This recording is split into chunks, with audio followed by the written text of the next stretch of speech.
श्रीमती सुषमा स्वराज।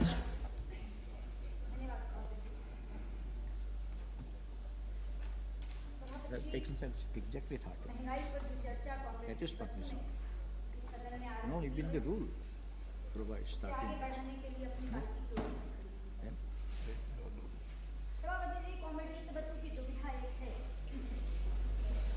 कि वो आम आदमी का समर्थन अपने साथ बनाए रखने के लिए उसकी तकलीफ को सदन में कहना भी चाहते हैं और धर्मनिरपेक्षता के नाम पर इस सरकार को समर्थन जारी भी रखना चाहते हैं।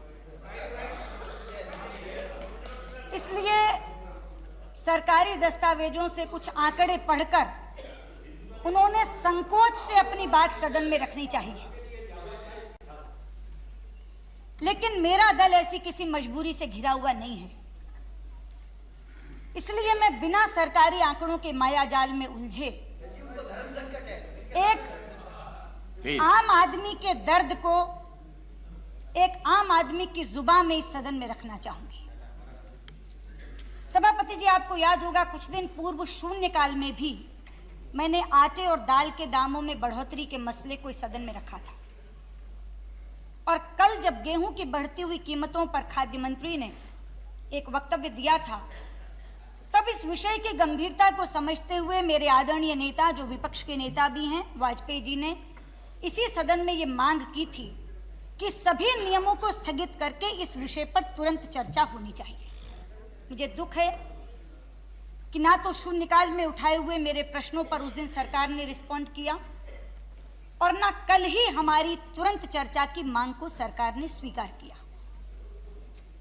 हो सकता है कल आप लोगों के हस्तक्षेप के कारण सरकार आज इस पर चर्चा कराने को राजी हुई है, तो भी मैं सरकार का शुक्रिया अदा करना चाहूंगी, क्योंकि कहते हैं देर आयत दुरुस्त आयत।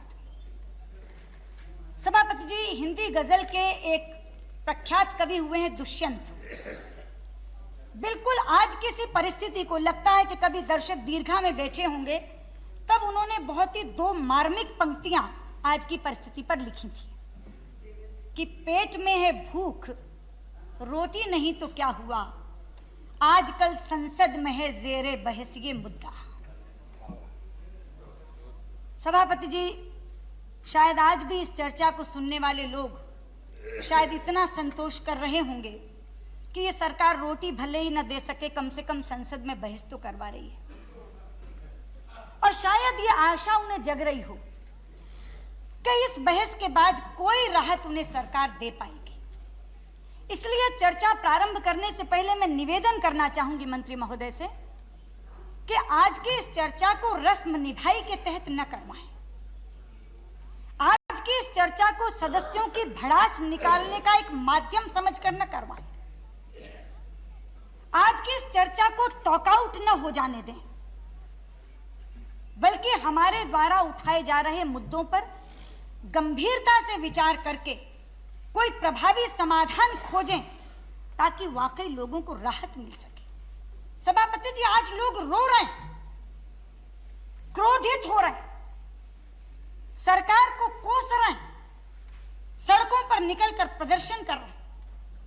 आज ही हमारी भारतीय जनता पार्टी की दिल्ली इकाई की महिला मोर्चा ने जंतर मंतर पर प्रदर्शन किया, क्योंकि मैं ये मानती हूं कि महंगाई का सबसे पहला शिकार महिला होती है।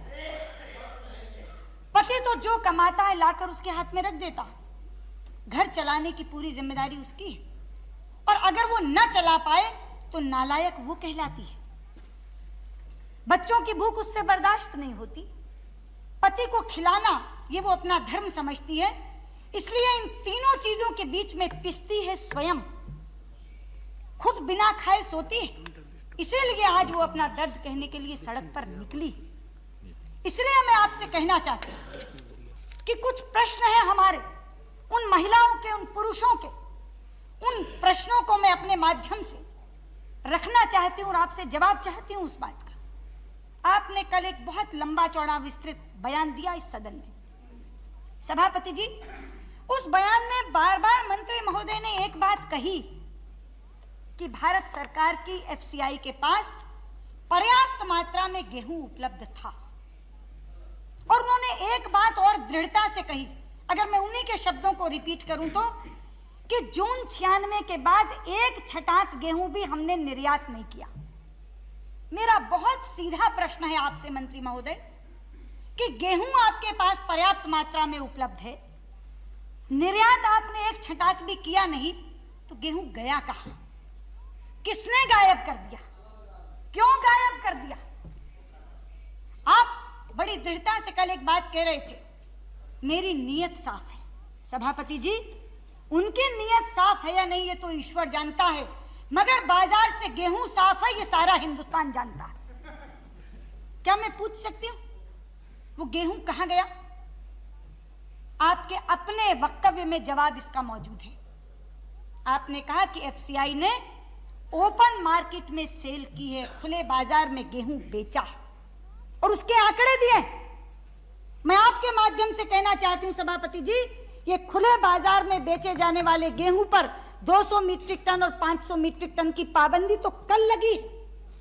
इससे पहले धड़ल्ले से गेहूं बाजार में बेचा गया है, खुले बाजार में बेचा गया है और जितना जो चाहे उतना प्राप्त कर सकता था। आप जवाब में कह दीजिए। जवाब नहीं, प्लीज। मैं सिर्फ माननीय सदस्य को जानकारी के लिए संदर्भ में जानकारी के लिए उस संदर्भ में सिर्फ एक बात इंगित कर देता हूं कि वो 2 स्तर का जो लिमिटेशन है वो उसी समय लग गया है, ये आज नहीं लगा। जब से मैंने कार्यभार संभाला इसके बाद 200 टन का लिमिटेशन उसी समय लग गया। मैं तो आपके आंकड़े कह रही हूँ। आपने कहा कि 5 लाख टन गेहूं प्रतिमाह आपने बेचा, आपने कहा 63 लाख टन आपने गेहूं बेचा और जितना जिसने चाहा उतना वो खरीद सकता था वो उसने खरीदा। लेकिन मेरा सवाल है इनसे कि आप कंट्रोल्ड दाम पर गेहूं बेचते हैं फ्लोर मिल मालिकों को, केवल पिसाई लेकर के उनको आटा बेचना चाहिए था। वो दुगने दाम पर आटा बेचते हैं और सरकार हाथ पर हाथ धरे बैठी रहती है। क्या ये सच नहीं है कि 4.5 रुपए किलो के भाव से आपने गेहूं बेचा फ्लोर मिल के मालिकों को और 9 रुपया किलो के भाव उन्होंने आटा बेचा? सरकार क्या कर रही थी उस समय? अरे पिसाई 4.5 रुपए किलो प्रति किलो होती है क्या? 20 पैसा प्रति किलो की पिसाई है, आप 50 पैसा प्रति किलो दे दीजिए, 90 पैसा प्रति किलो दे दीजिए, 1 रुपया प्रति किलो दे दीजिए। 4.5 रुपए किलो के भाव कंट्रोल दाम पर गेहूं लेती है फ्लोर मिल मालिक आपसे और 9 रुपए किलो के भाव आटा बिकता है, सरकार आंखें मूंदे बैठी रहती है। क्यों? क्योंकि विनम्र किसान की सरकार है ना। मैं पूछना चाहती हूं, अरे इस महंगाई के बदले में क्या विनम्र किसान की सरकार ने किसान को कुछ दिया? सभापति जी, इस महंगाई के बदले किसान को कुछ नहीं मिला, उससे सपोर्ट प्राइस देकर ही खरीदा गया। इस महंगाई के बदले सरकारी खजाने में कुछ नहीं आया, कंट्रोल दाम पर गेहूं बेचा गया। इस महंगाई के बदले अगर मुनाफा कमाया तो मिल मालिकों ने और मार पड़ी तो उपभोक्ताओं पर। यह है इस विनम्र किसान की सरकार की जादूगरी, जो शासन करती है आम आदमी के नाम पर और मुनाफा कमवाती है मिल मालिकों को। और यह एक उजागर सत्य है कि जितना मुनाफा मिल मालिकों को इस बार मिला है उतना मुनाफा कभी फ्लोर मिल मालिकों ने आज से पहले नहीं कमाया। ये बात पूरी प्रामाणिकता के साथ आज मैं सदन से कह सकती हूँ। आप कहते हैं कि आपने खुले बाजार में बेचा, तो क्या आपने पीडीएस के लिए भी तो बहुत दिया और आपने तो कहा कि जितना राज्य सरकारों ने चाहा उतना दिया। ये बात तथ्य से परे है। आपने कल दिल्ली का आंकड़ा दिया और दिल्ली का आंकड़ा देकर के भी कहा कि आपने उनको पूरे का पूरा गेहूं जितना वो चाहते थे उतना आपने अलॉट किया। ये चिट्ठी है मेरे पास, दिल्ली के खाद्य और आपूर्ति मंत्री की चिट्ठी है, कल आपके वक्तव्य के बाद नहीं आई है। आज से 13 दिन पहले 28/11/96 को ये चिट्ठी लाल बिहारी तिवारी ने लिखी और केवल मुझे नहीं लिखी, दिल्ली के सभी सांसदों को लिखी। जेपी अग्रवाल को भी वो चिट्ठी आई होगी, मीरा कुमार जी को भी वो चिट्ठी शायद आई हो। हर दिल्ली के सांसद को उन्होंने चिट्ठी लिखी और इसमें हवाला दिया है कि इससे 1 सप्ताह पहले उन्होंने चिट्ठी आपको भी लिखी। दिल्ली की सार्वजनिक वितरण प्रणाली पर गेहूं उपलब्ध न होने का जो असर पड़ रहा है उससे उसकी वेदना दिखाते हुए उससे दुखी होकर के ये चिट्ठी उन्होंने लिखी। प्रिय श्रीमती स्वराज जी, रेलवे रैक न मिल पाने के कारण भारतीय खाद्य निगम के दिल्ली स्थित गोदामों में गेहूं की बहुत कमी हो गई, जिसका दिल्ली की सार्वजनिक वितरण प्रणाली पर बुरा असर पड़ा है और कई दुकानों पर अभी भी गेहूं पहुंच नहीं सका है। चूंकि भारतीय खाद्य निगम भारत सरकार के खाद्य मंत्रालय के अंतर्गत कार्य करता है, इसलिए मैंने दिनांक 21/11/96 को श्री देवेंद्र प्रसाद यादव, मंत्री खाद्य और नागरिक आपूर्ति भारत सरकार, तथा दिल्ली के मुख्यमंत्री श्री साहब सिंह जी ने भारत सरकार के प्रधानमंत्री जी को दिनांक 27/11/96 को पत्र लिखकर इस मामले में हस्तक्षेप करने का आग्रह किया और उनसे निवेदन किया है कि भारतीय खाद्य निगम को पर्याप्त संख्या में रेलवे रैक दिलाया जाए, जिससे कि वो अपने दिल्ली स्थित गोदामों में दिल्ली की सार्वजनिक वितरण प्रणाली के लिए पड़ोसी राज्यों से पर्याप्त मात्रा में गेहूं लाकर उसका भंडारण कर सके। किस तारीख का चिट्ठी है ये 28/11/96 की चिट्ठी, आज से 13 दिन पहले की। कल इनके वक्तव्य के बाद नहीं आई, अगर ये समझें कि इनके वक्तव्य के बाद ये चिट्ठी लिखी, 28/11/96 को लिखी। अध्यक्ष जी, मैं आपसे ये कहना चाहती हूँ कि कमी रेलवे रैक न मिलने के कारण हुई है या अलॉटमेंट कम होने के कारण हुई है, ये मटेरियल नहीं है। मटेरियल ये है कि दिल्ली की सार्वजनिक वितरण प्रणाली प्रभावित हो रही है, दिल्ली की राशन की दुकानों पर गेहूं उपलब्ध नहीं हो पा रहा। और हमारी दिक्कत दूसरी कि पीडीएस को चलाने की जिम्मेदारी तो राज्य सरकार की है, लेकिन पीडीएस को चावल गेहूं मुहैया कराने की सरकार की जिम्मेदारी केंद्र सरकार की है। पर आम आदमी इस अंतर को नहीं समझ सकता। आम आदमी के पास हम जाते हैं तो वो तो एक ही बात कहता, साहब हमने तो कमल के फूल पर मोहर लगाई थी, आपको वोट दिया था, भाजपा की सरकार बनाई है, जिम्मेदारी आपकी। इन तमाम कोताहियों के लिए वो जिम्मेदार हमें मानता, जबकि हमारी जिम्मेदारी नहीं है। अगर भारत सरकार रेलवे रैक भारतीय खाद्य निगम को नहीं दिलवा पा रही, यदि भारतीय खाद्य निगम दिल्ली के गोदामों में गेहूं नहीं भर पा रहा, अगर दिल्ली की सार्वजनिक वितरण प्रणाली इनके कारण से प्रभावित हो रही है, तो हम दोषी क्यों? लेकिन आम आदमी के सामने गुनहगार हम बन रहे, हमारी सरकार बन रही। इसलिए मैं इनसे कहना चाहती हूँ कि ये जो बात आप कहते हैं कि आप अलॉट करवा रहे हैं, अरे कागजी अलॉटमेंट के मायने क्या हैं? जब तक वो कागजी अलॉटमेंट का गेहूं भंडारण में आकर रखा नहीं जाता, भारतीय खाद्य निगम उसको दिल्ली सरकार को देता नहीं, तब तक हम राशन की दुकानों पर उपलब्ध कैसे करवाएं? कल्पनाथ राय जी। इसलिए मैं आपसे कहना चाहती हूँ कि केंद्र की सरकार तो एक बयान देकर पल्ला झाड़ लेती है, लोगों के सामने जवाबदेह हम होते हैं जो दिल्ली के चुने हुए प्रतिनिधि हैं या जहां पर दिल्ली की भाजपा की सरकार शासन कर रही। और ये तो बयान भी गुमराह करने वाला देते। कल इन्होंने एक बयान देकर के सारे उसमें ये कह दिया हमने तो 60,000 अलॉट किया था, 41,800 टन उन्होंने उठाया। ठीक है, 41,800 टन उठाया, कब तक? अक्टूबर तक।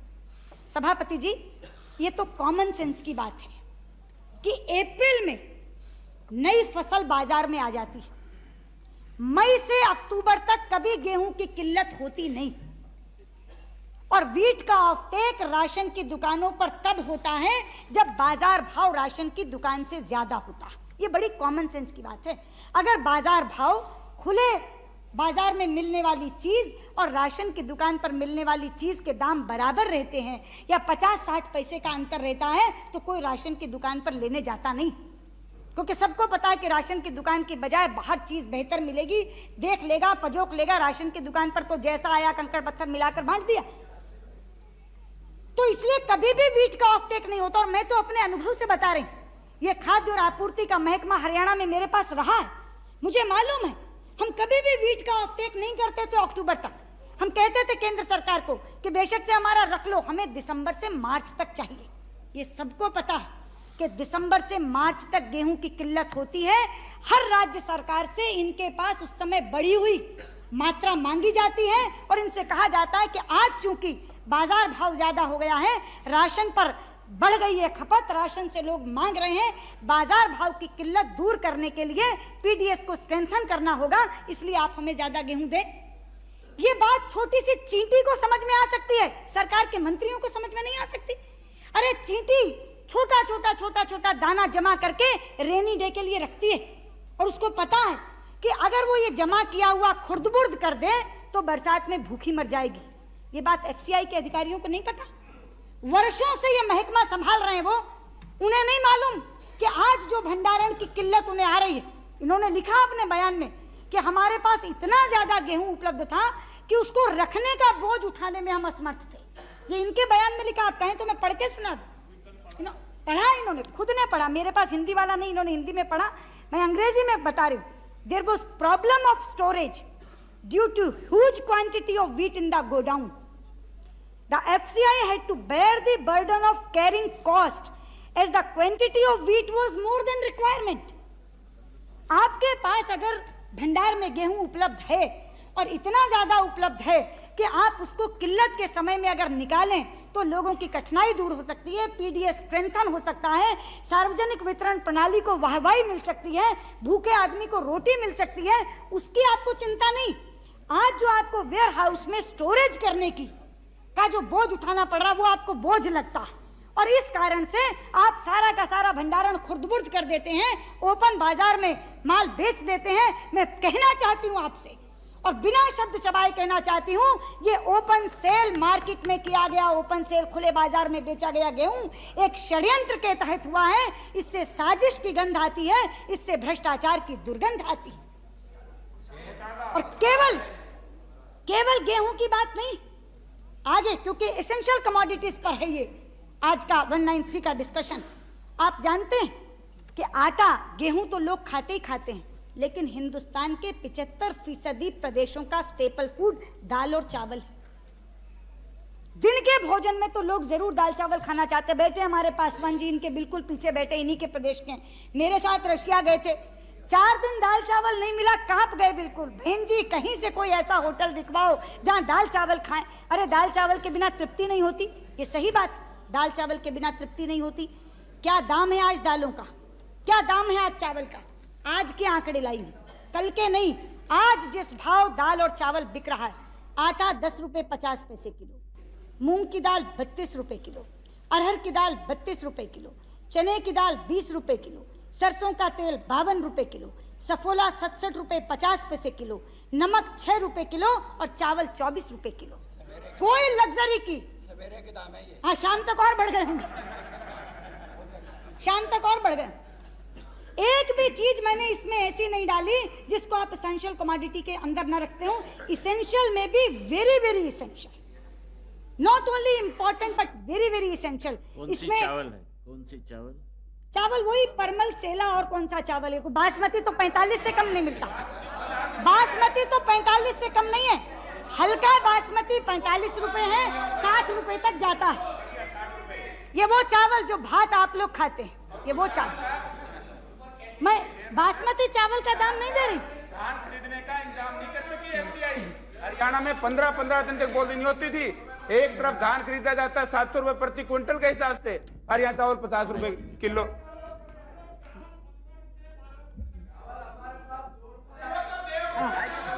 2 रुपए किलो चंद्रबाबू नायडू खिला रहा। ठीक। सभापति जी, मेरा ये कहने की बात है कि ये जो बिल्कुल केवल स्टेपल फूड यानी दाल चावल नमक और आटा, ये उसके दाम हैं। और आप ये सोच लीजिए कि अगर इस दामों पर खाने की चीजें बिक रही हैं तो आम आदमी की क्या हालत होगी। और ये दाम है गेहूं दाल चावल के। सब्जियों की बात देखो तो आग लगी पड़ी है बाजार में। हरी सब्जियों की बात आप छोड़ दीजिए, लोग कहते हैं न्यूट्रिशियस फूड खाइए, हरी सब्जी खाइए। हरी सब्जी तो आप छू नहीं सकते। आलू और प्याज 10 रुपए किलो, 8 रुपए किलो के भाव बिक रहा है। मैं कहती हूं कि आम आदमी सब कुछ छोड़ दीजिए, केवल जीवन जीने के लिए जो आटे में नमक मिलाकर के रोटी सेक ले, ऊपर मुक्की मारकर प्याज रख ले, इतनी भर रोटी आज नसीब नहीं है। ये विनम्र किसान की सरकार है जो एक आम आदमी के मुंह से सूखी रोटी का निवाला भी छीन चुकी है। छोड़ दीजिए दाल की बात भी, छोड़ दीजिए सब्जी की बात भी, आटे में नमक मिलाकर प्याज से रोटी आज दिहाड़ीदार मजदूर को नसीब नहीं है। और मध्यम वर्ग जो अपनी पूरी प्रोटीन की आवश्यकता केवल दाल से पूरी करता है, जिसे मक्खन पनीर कल्पना की चीज नहीं बनती, जिसके लिए वो दाल 32 रुपए किलो के भाव से कैसे दाल खिलाएगा और दाल और चावल से कैसे अपना पेट भरेगा।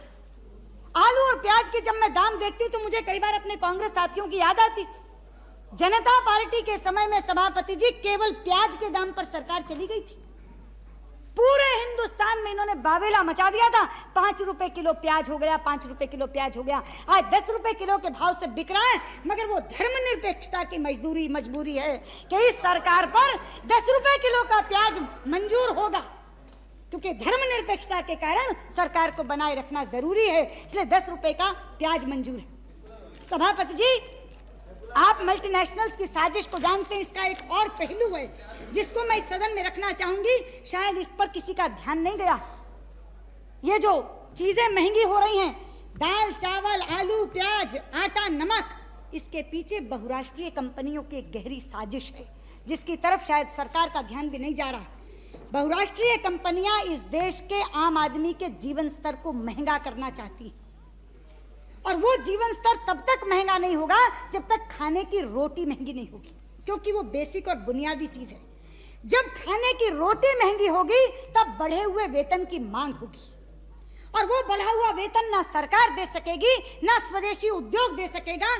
फिर उनके बढ़े हुए वेतन से, उनके आकर्षक वेतन से आकृष्ट होकर के श्रमिक उनकी तरफ जाएगा। तो स्वदेशी उद्योगों को समाप्त करने की जो योजनाएं बनाई गई हैं बहुराष्ट्रीय कंपनियों की तरफ से, उसमें से एक साजिश, एक योजना ये है, इस देश का जीवन स्तर इतना महंगा कर दो, इस देश के आम आदमी की रोटी इतनी महंगी कर दो कि वेतन की मांग इतनी बढ़ जाए कि लोग सड़क पर उतर आए, और उस मांग को पूरा करने की हिम्मत, उस बात को पूरा करने की क्षमता केवल बहुराष्ट्रीय कंपनियों में हो। ये सरकार इसको देख नहीं रही, क्योंकि अगर सरकार इस पर थोड़ी भी गंभीरता से विचार कर रही होती तो 5वें वेतन आयोग की सिफारिशें लागू करने में इतनी देर नहीं करती। उसकी रिपोर्ट तक आज नहीं आई। हो सकता है कुछ लोगों को ये विषयांतर लगे, लेकिन मैं कहना चाहती हूँ ये विषयांतर नहीं है, ये विषय सीधे सीधे इसके साथ जुड़ा हुआ। वेतन आयोगों की कल्पना ही हमारे देश में इस बात से की गई थी कि ये बंधे हुए, जिसे पंजाबी में गिने गंडे कहते हैं, कि तो गिने गंडे लेने वाला वर्ग है। ये जो बंधे हुए वेतन वाला वर्ग है, सबसे ज्यादा महंगाई की मार इस पर पड़ती है। उधर तो बजट बढ़ता चला जाता है घर का, 100 रुपए महीना रोज, और वाजपेयी जी की बात मानूं तो कम से कम 20 रुपया प्रति सुबह और शाम के दामों में फर्क होता है, लेकिन वेतन में बढ़ोतरी 1 पैसे की नहीं होती। तो कैसे वो तालमेल बिठाए बढ़े हुए महंगाई और स्थिर वेतन के बीच में, वो कैसे तालमेल बैठाए, इसके लिए वेतन आयोग की कल्पना की गई थी। लेकिन होता यह है कि पहले तो वेतन आयोग बैठाने में देरी की जाती है, फिर उसकी रिपोर्ट लाने में देरी की जाती है, फिर रिपोर्ट की सिफारिशें लागू करने में देरी की जाती है, और जब तक वो सिफारिशें लागू होती हैं अध्यक्ष जी, तब तक वो सिफारिशें रिडंडेंट हो जाती हैं, तब तक वो सिफारिशें बेमानी हो जाती हैं, क्योंकि जितना बढ़ा हुआ वेतन की सिफारिश वो आयोग करता है, उससे 4 गुना, 5 गुना, 6 गुना महंगाई बढ़ जाती है, और उतने में भी वो उस समय की महंगाई से कोई मेल नहीं बिठा सकता। इसलिए मैं कहना चाहती हूँ कि ना सरकारी कर्मचारियों की इनको परवाह, आज आक्रोश है उनमें, वो भी सड़क पर निकले हुए हैं, दिहाड़ीदार मजदूर पिस रहा है, महिलाएं करहा रही हैं, लेकिन बजाय इसके कि ये इस पर ध्यान दे करके उसको कम करने की बात करें, हमें तो जानकारी मिली है कि ये तो पेट्रोलियम और डीजल के दाम और बढ़ाने जा रहा है। और आप जानते हैं कि पेट्रोलियम और डीजल के बढ़े हुए दाम एक परोक्ष रूप से बढ़े हुए दामों की भूमिका अदा करते हैं। जब भी पेट्रोलियम और डीजल का दाम बढ़ता है तो फ्रेट बढ़ता है, ट्रांसपोर्टेशन बढ़ता है, और तमाम की तमाम चीजें ऑटोमेटिकली स्वाभाविक तौर पर उनके दाम बढ़ जाते हैं, क्योंकि पेट्रोल और डीजल के साथ ट्रांसपोर्टेशन और फ्रेट जुड़ा हुआ। तो अगर ये सरकार पेट्रोलियम और डीजल के दाम और बढ़ा देगी तो पहले से ही त्राई त्राई करते हुए वर्ग की क्या हालत होगी, इसके बारे में कभी सोचा है इस सरकार ने? लेकिन इस सरकार को सोचने की जरूरत क्या है? मंत्री तो सरकारी भोज में आराम से उड़ाते हैं खाना, मटन भी मिलता है, चिकन भी मिलता है, खाना भी मिलता है, और अधिकारियों के पास अमेरिकन एक्सप्रेस कार्ड मौजूद हैं, डाइनर्स कार्ड मौजूद हैं, वो अपने 5 सितारा होटल में छकते हैं खाना। तो ना उनको फर्क है जिन्होंने नीतियां बनानी है, ना उनको फर्क है जिन्होंने नीतियों को क्रियान्वयन करना है। पिसता तो वो आम आदमी है जिसको या तो बंधी तनख्वाह मिलती है या कॉन्ट्रैक्टर के थ्रू दिहाड़ी मिलती है, जो नित कुआं खोदता है, नित पानी पीता है। एक जानकारी देंगे मैडम को, जानकारी बाद में दे देना। मंत्री जी शाकाहारी हैं, मटन चिकन नहीं खाते हैं। कौन मंत्री जी? शाकाहारी हैं। मंत्री जी शाकाहारी होंगे, अभी आप मंत्री बता जी रहे थे ना। पनीर उड़ाते होंगे, ठीक है। मंत्री जी नान उड़ाते होंगे, ठीक है। रोज सुबह शाम सरकारी भोज हो रहे हैं। मेरा कहने का अर्थ यह है, जिन्हें अपनी जेब से खर्चा उठाना नहीं पड़ता, कहते हैं जिसके पाँव ना फटी बिवाई वो क्या जाने पीर पर आई। ये कभी गए हो राशन लेने के लिए तो पता हो। मेरी बात सुनते ही कांति सिंह सिर हिला रही, क्योंकि महिला होने के नाते खुद जाती होंगी राशन लेने, और पता होगा कि बजट कितना महंगा होता है। इनकी पत्नी यहाँ नहीं रहती है, अकेले सब काम करते हैं। कांति सिंह जी खुद राशन लेने जाती होंगी, इसलिए इन्हें पता होगा। यहाँ से जाते हुए सब्जी लेती होंगी, फल मंगाती होंगी, तो पता होगा। कि किस तरह से आसमान छू रही है महंगाई, लेकिन इन लोगों को क्या मालूम कि महंगाई की हालत क्या है। इसलिए मैं आपसे कहना चाहती हूँ उपसभापति जी, मैं ये कहना चाहती हूँ कि सेकुलरिज्म के नाम पर ये चाहे जितने गलबैयां डालकर बैठे रहें, लेकिन गरीबों की आहें निकलनी शुरू हो गई हैं। गरीबों की बद्दुआ इस सरकार को ले बैठेगी। इसलिए मंत्री महोदय जरा मुंह ऊंचा करके देखिए, आपके हित की बात कह रही हूँ। नोट्स लेने बंद करें अगर 1 मिनट, तो आपके हित की बात कह रही हूँ। ये आपके हित में है मंत्री महोदय, ये आपके हित में है कि ये जो चर्चा में बिंदु हमने उठाए हैं, इन बिंदुओं पर आप कोई प्रभावी समाधान करें, इन बिंदुओं पर आप गंभीरता से सोचें, इससे पहले कि गरीबों की बद्दुआ इस सरकार को ले बैठे। अगर आप कोई ऐसा प्रभावी समाधान कर दें कि आम आदमी कम से कम रोटी खाकर रात को चैन की नींद सो सके।